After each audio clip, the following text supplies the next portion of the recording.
fa'aslihu bainahum. Maka islahkan, rekonsiliasi, carilah sisi yang bisa mendamaikan antara kedua kelompok tersebut. Ini tugasnya penyuluh, suluh. Fa in baghat ihdahuma 'ala al-ukhra faqatilul lati tabghi hatta tafi'a ila. Ketika ada kelompok yang super dan tidak mau berislah, berdamai, maka perangi kelompok yang tidak mau berdamai. Jadi kayak karet. Kalau tidak bisa ditarik, ya diulur. Ini prinsip dalam perdamaian misalkan, ya, dan dalam konflik. Jadi ada dalam ilmu sosial, itu namanya manajemen konflik. Kadang bertahan yang baik itu adalah dengan cara menyerang. Ya. Jadi kalau tetap dua kelompok ini terus bertikai gara-gara ada satu kelompok yang terus saja membuat konflik, maka perangi kelompok yang berkonflik. Bisa dipahami ya? Termasuk dua orang, ada dua orang bertikai konflik, damaikan keduanya. Kalau ada salah satu yang tidak mau damai terus membuat konflik, perangi yang tidak mau konflik dalam rangka mendamaikan.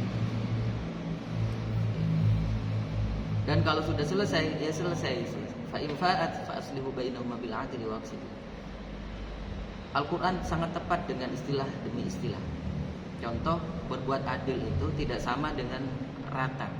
Jadi kita punya anak dua, yang satu S1 sudah kuliah, yang satu masih SD. Adil itu bukan ngasih uang 100.000 rupiah masing-masing di duanya sesuai kebutuhan. Yang kuliah mungkin dikasihnya sekian, lebih banyak. Yang SD ya lebih sedikit otomatis karena kebutuhannya masih sedikit. Nah, muqsitin itu juga adil dalam bahasa Arab. Tapi adilnya itu lebih kepada proaktif. Innallaha yuhibbul muqsitin. Jadi al-qist sama al-adl itu kalau bahasa Indonesianya itu hampir sama, yaitu bersikap adil. Nah, lanjut ayat berikutnya, innamal mu'minuna ikhwah. Ini sering dibaca bagi khatib-khatib, pendakwah. Sesungguhnya orang-orang mukmin itu bersaudara. Kita bersaudara, diikat dalam ukhuwah iman. Fa aslihu baina akhawaykum, maka islahlah, berdamailah sesama saudara. Wattaqullaha la'allakum turhamun. Takwa kepada Allah agar kalian itu dirahmati.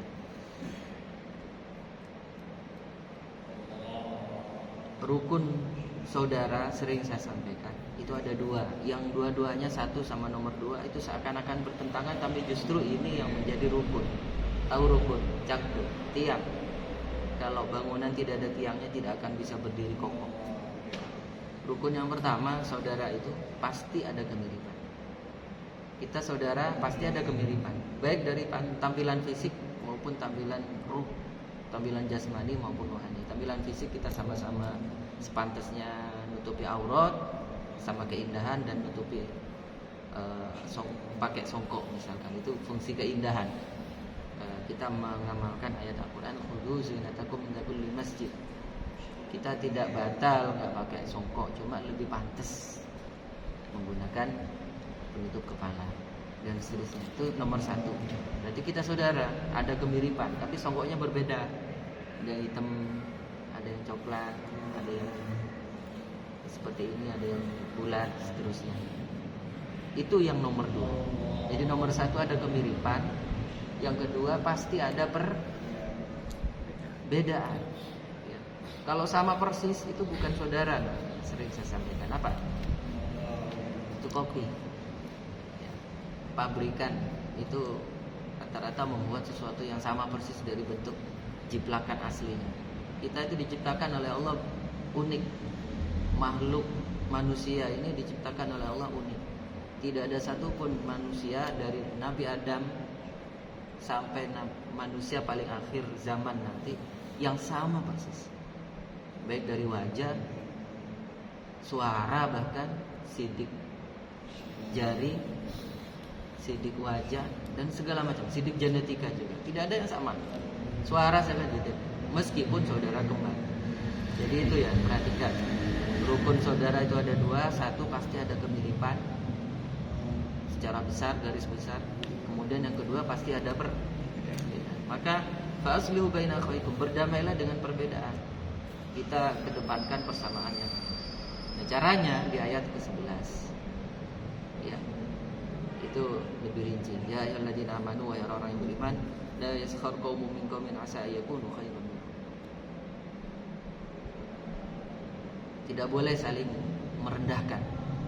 Jadi jangan sekelompok kaum merendahkan kelompok yang lain. Bisa jadi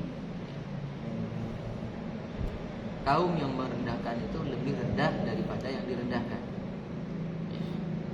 Wala nisa'un min nisa'in asa yakunna khairan minhun. Dan seorang perempuan, ini secara khusus karena perempuan itu lebih aktif lisannya dan perilaku merendahkan yaskhar itu lebih banyak melalui lisan, ya. Janganlah seorang perempuan, wanita itu merendahkan wanita yang lain. Bisa jadi dia lebih baik dari yang merendahkan. Wala talmizu anfusakum wa la tanabazu bil alqab. Bi'sal ismul fusuqu ba'dal iman. Jangan mengucapkan panggilan-panggilan yang buruk. Nah, ini secara tajwid ya. Bi'sal ismul fusuqu ba'dal iman. Kalau bacanya wasol itu bi'salis. Jadi kasrah lam, bi'salis ismul fusuqu ba'dal iman. Wa man lam yatub fa ulaika humul zalimun.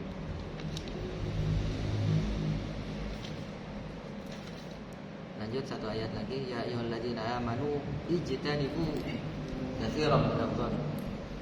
Prasangka itu jauhi, prasangka buruk. Inna ba'dadh-dhanni itsm. Sesungguhnya sebagian prasangka itu mengandung dosa. Karena prasangka itu kan bisa jadi benar, bisa jadi tidak.